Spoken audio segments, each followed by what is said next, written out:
नमस्कार।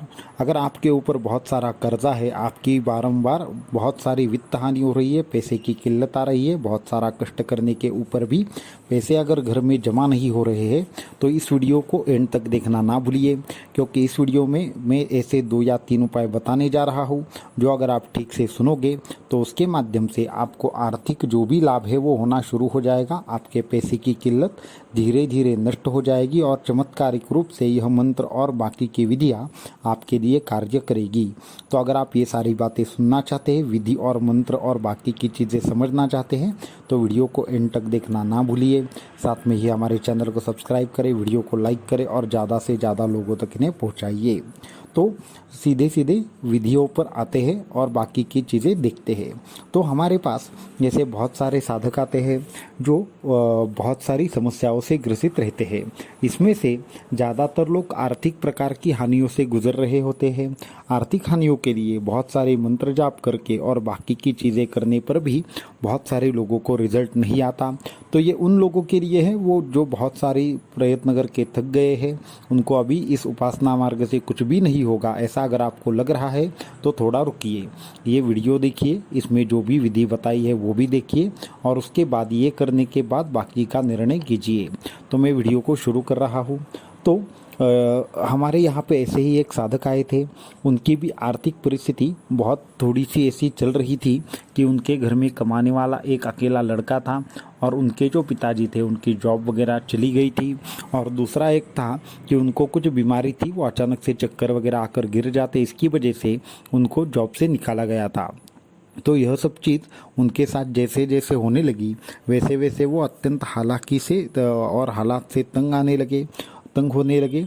तो फिर इस तरीके से जब उनके साथ होने लगा कि एक ही आदमी कमा रहा है और बाकी के जो फैमिली है उसमें दूसरा कोई भी इनकम का ज़रिया नहीं है, तो वो लड़का भी थोड़ा फ्रस्ट्रेट होने लगा। थोड़ा छोटा लड़का था, 21-22 की उम्र का, फिर भी उसको जॉब वगैरह करनी पड़ी, उनको उसका एजुकेशन आधा ऐसा ही छूट गया। तो तकरीबन वो 27-28 का साल होने के बाद वो अत्यंत ज़्यादा फ्रस्ट्रेट हो गया, क्योंकि जॉब में भी जितना पैसा चाहिए था उतना मिलता नहीं था। जितना भी आता अचानक से किसी की बीमारी आ जाती, किसी का कर्ज आ जाता, कोई गांव में पैसे मांग लेता। तो बहुत सारी उनकी बहुत सारे लोग उनसे पैसे भी मांग रहे थे क्योंकि कर्जा भी बढ़ रहा था। तो ऐसा होते होते वो ज़्यादा फ्रस्ट्रेट हो गया था और अभी यहाँ पे कुछ नहीं होगा, अभी मुझे सब छोड़कर जाना पड़ेगा, इस तरीके से उसको लगा और आत्महत्या करने के विचार से ही वो उस दिन घर से बाहर पड़ा। लेकिन हुआ ऐसे कि वो उसने एक मंदिर उसको दिखा, उस मंदिर में उसने थोड़ी देर बैठकर शांतता से विचार किया। तो उसके मन में आया नहीं, ये तो चीज़ गलत है, हमें कहीं पे जाकर किसी को पूछ लेना चाहिए और किसी के माध्यम से इस सारी समस्याओं के ऊपर कुछ इलाज है या नहीं है वो थोड़ा देखना चाहिए। तो भगवान दत्तात्रेय का वह अत्यंत सुंदर ऐसा मंदिर था। वहाँ पे एक्चुअली परमहंस परिव्राजकाचार्य श्रीमद् वासुदेवानंद सरस्वती स्वामी महाराज जी का जो गुजरात में स्थित मंदिर है वही मंदिर था जहाँ पर वो गया था। तो फिर वहाँ से बाहर आने के बाद उसको अचानक से प्रेरणा मिली और उसने उसके दोस्त के यहाँ पे ये थोड़ा सब्जेक्ट निकाला कि घर में ऐसे ऐसे 3-4 साल से परेशानियाँ चल रही है, अभी मुझे फ्रस्ट्रेशन आ रहा है, अभी मुझे आत्महत्या करने के विचार भी 2 बार आकर गए हैं, मैं आज भी उसी के लिए जा रहा था, लेकिन मुझे ऐसा लगा कि इसके बारे में किसी के साथ चर्चा की जाए। तो उसके बाद वो जो दोस्त था वो एक जगह पे सत्संग में जाता था। सत्संग का मतलब यह होता है कि 10 या 12 लोग एक साथ आकर क्या करते हैं, एक विशिष्ट प्रकार से भजन पूजन करते हैं और उसके बाद सब लोग इकट्ठा ही विविध प्रकार से साधनाएं करते हैं हर रविवार को, और उसके बाद वो वापस घर में चले जाते हैं। तो इस तरीके से वो उनको साधना के मार्ग पर ले गया। तो फिर उस दिन रविवार को जब उन्होंने साधना की, तो साधना के बाद वहाँ पे हमारे यहाँ पे ऐसे होते हैं कि जो भी अनुभव होते हैं वो शेयर किए जाते हैं। तो उसी प्रकार उस दिन भी अनुभव शेयर करना शुरू हो गया और उसने 2-3 अनुभव सुने और उसे आश्चर्य लगा। तो उसने इस मार्ग के बारे में उसने काफ़ी पूछताछ की। फिर परमहंस परिव्राजकाचार्य श्रीमद् वासुदेवानंद सरस्वती स्वामी महाराज जी के बारे में उनको पता चला और वहीं से उनको हमारे बारे में भी पता चला। तो वो हमारे यहाँ पे आए। हमारे यहाँ पे आने के बाद उनको मैंने देखते ही तुरंत ही कहा कि आत्महत्या करने का विचार 2 बार आया है, अभी तीसरी बार आएगा और आप करने जाएंगे, लेकिन आत्महत्या तो ठीक से होगी नहीं, तो फिर आपको भी घर में बैठकर खिलाएगा कौन। तो ये जीवन जो है वो आत्महत्या करने के लिए नहीं दिया है, ऐसा मैंने उनको गुस्से से कहा। तो ये सब चीज़ें सुनकर वो अवाक रह गया और उसको रोना आ गया और वो पैरों में गिरकर रोने लगा। मैंने तो उनको पहले कहा, सबसे पहले आप बैठ जाइए, ऐसा पैर छूना या फिर आपको जो ऐसा कर रहे हैं वो हमें ठीक नहीं लग रहा है। तो उसके बाद उसको एक जगह बैठाया, उनका दोस्त भी उनके साथ था, तो उनको पानी वगैरह पिलाया और उनको कहा कि सारी परिस्थिति से मार्ग निकल जाएगा, आप कोई भी चिंता मत करो, आपको मैं आगे का मार्ग दे देता हूँ। उसके बाद उनको परमहंस परिव्राजकाचार्य श्रीमद् वासुदेवानंद सरस्वती स्वामी महाराज जी के सामने सबसे पहले कसम खाने को बोला कि इसके बाद कभी भी आत्महत्या करने का नहीं सोचूंगा। तो उसने वह कसम खाई। फिर उसके बाद मैंने उसको एक मंत्र दिया और उस मंत्र के साथ में ही घोर कष्ट उद्धरण स्तोत्र की एक ऐसी विधि दी जिसके माध्यम से आर्थिक सारी समस्याओं का निदान हो सके। तो वो सारी विधि दी और 21 दिन का अनुष्ठान दिया और साथ में ही उनको एक डिप्रेशन और फ्रस्ट्रेशन का नाश करने वाला एक भयनाशक स्तोत्र है वो भी दिया। तो ये सारी चीज़ें देने के बाद वो जब अपने घर गया और अनुष्ठान किया तो 21 या तकरीबन 25 दिनों तक उसने अनुष्ठान किया और उसके बाद तकरीबन अगले 1.25 महीने में उसको एक अच्छी जॉब की ऑफ़र आई और वो जॉब इसका जो अभी का पैकेज चल रहा था उसका अप्रॉक्सीमेटली डबल या ट्रिपल होने वाला था और आगे चल के उसको इंडिया के भी बाहर जाने की एक ऑफ़र आई और तकरीबन वो 30 की उम्र में ऐसा था कि उसका पूरा का पूरा जो घर था वो सेटल हो गया था और 31-32 की उम्र में वो हमसे वापस से मिला। उसके साधना मार्ग के प्रगति के बारे में उसने बताया और वो अच्छी तरीके से आगे उसके जो भी करियर में प्रॉब्लम थे वो सारे के सारे नष्ट हो गए। तो इस तरीके से विविध प्रकार से मार्ग रहते हैं, उनके द्वारा या फिर विविध प्रकार की साधनाओं के द्वारा आप लोगों को बहुत अच्छी तरीके से संधि आती है या फिर आगे अपॉर्चुनिटी मिलती है और आपकी भी ग्रोथ होती है। उसके लिए 3 चीज़ें चाहिए। आपका सबसे पहले अपने गुरु के ऊपर, साधना मार्ग के ऊपर विश्वास होना चाहिए और साथ में ही आपका पूरा का पूरा एफर्ट उस चीज़ में आपने डाला हुआ होना चाहिए। तो ये सब चीज़ें अगर आपके पास है तो आपको भी जो सक्सेस है या फिर जो भी प्रॉब्लम्स है उसको नष्ट होने से कोई भी नहीं रोक सकता, कोई भी शक्ति आपके खिलाफ कार्य नहीं कर सकती। तो अभी मैं शॉर्ट में विधि बताना चाहूँगा।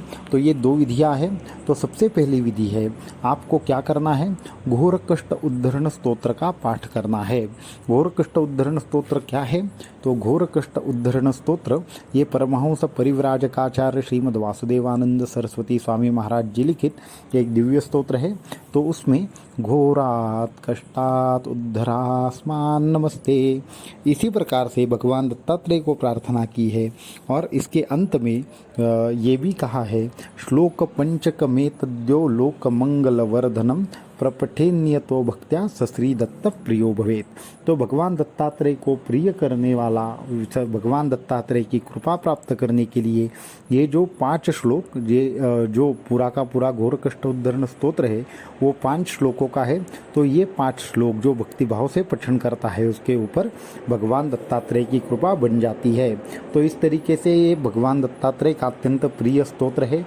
परंतु ये अगर आपको आर्थिक किल्लत के लिए करना है तो सबसे पहले आपको घोर कष्ट उद्धरण स्तोत्र के पाठ में पहले जब भी आप पाठ शुरू करोगे उस वक्त आपको पहले 3 श्रीम श्रीम श्रीम ऐसा 3 बार करना है और अंत में श्लोक पंचक में तद्यो लोकमंगल वर्धनम प्रपठेन्यतो भक्त्या सश्री दत्त प्रियो भवेत। इसके बाद 3 इस तरीके से 11 पाठ करने हैं। मीन्स आपको क्या करने हैं, 11 आवर्तन करने हैं। हर आवर्तन के शुरू में 3 बार श्रीम लगाना है और अंत में 3 बार श्रीम लगाना है। इस तरीके से आपको कम से कम 11 पाठ करने हैं हर रोज़। ऐसा 21 दिन तक करिए। और अगर आपको समस्या आपकी ज़्यादा है, बड़ी है, तो आपको ये अखंड आपको 2 महीने तक करने हैं। आपको रिजल्ट कुछ ना कुछ आएगा, आपको बहुत ही जल्द इसका प्रभाव दिखना शुरू हो जाएगा।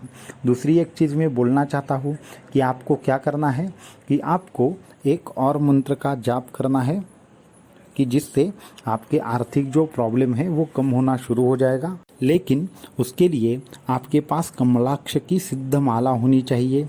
अगर कमलाक्ष की माला आपके पास है तो मैं जो उपाय आपको बताने जा रहा हूँ वो आपको एकदम अच्छा रिजल्ट देगा।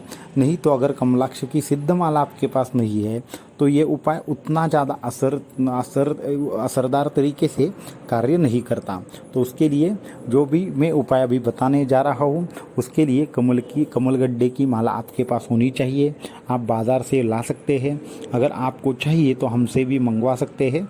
ऐसा कोई भी ज़बरदस्ती नहीं है कि हमसे ही मंगवाए, परंतु जो भी माला हो वो शास्त्र शुद्ध होनी चाहिए, वरना ये असर नहीं करती। बाज़ार में डुप्लीकेट माला भी मिलती है, अगर आपको उसका नॉलेज है तो आप उसको लेकर आ सकते हैं।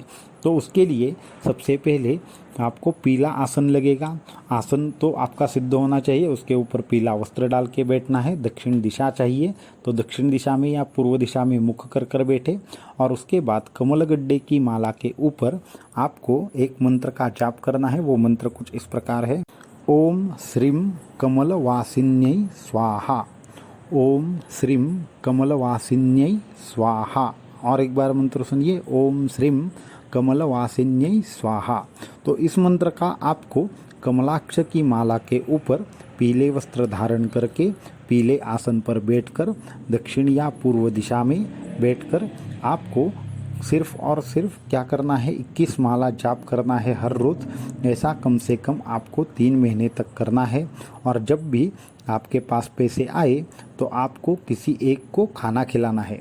बस ये 2 उपाय आप कीजिए, आपके जीवन में जो भी प्रॉब्लम्स है वो धीरे धीरे कम होना शुरू हो जाएगा। और एक प्रश्न का उत्तर भी मैं देना चाहूँगा कि गुरु कृपा ज़्यादा पावरफुल रहती है या हमारा प्रारब्ध ज़्यादा पावरफुल रहता है? तो उसमें ये है कि हमें ये सिखाया गया है और हमने भी अनुभव भी किया है कि अगर गुरु चाहे तो आपका प्रारब्ध और कर्म बदल सकते हैं। इसके लिए प्रारब्ध से ज़्यादा गुरु महत्वपूर्ण है। तो गुरु के जो शब्द रहते हैं उनका अगर आपको पूर्णतः विश्वास है तो गुरु प्रारब्ध बदलने की क्षमता भी रखते हैं।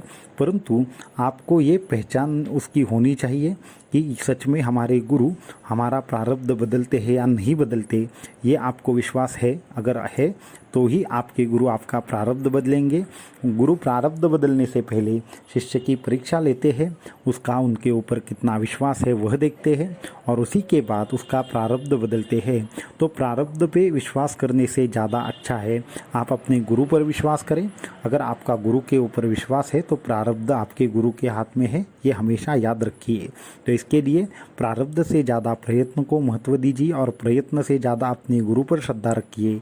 आपके सारे काम एकदम आसानी से हो जाएंगे और आपके जीवन को एक अलग ही दिशा प्राप्त हो जाएगी।